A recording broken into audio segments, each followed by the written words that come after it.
yung mga igan after 3 hours o hindi lang alas 4 na ng hapon ay kahuli na tayo kasi medyo maliliit na konti. Ayan o, may malabit tuwing pa o, tsaka talakitok na maliit, ang ulam na yan. Alam, yung mga kasama ko nung si uwi na yun, yung isang kasama ko maraming huli din, harvest dito lang to. Oh.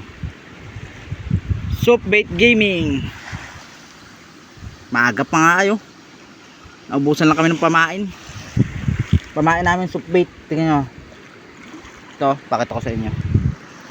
Yun, gumagalaw-galaw na yan, oh. Bulate, sagsag na to mga igan, sagsag na tong area na to, kaya ano, pero humuli pa rin, oh.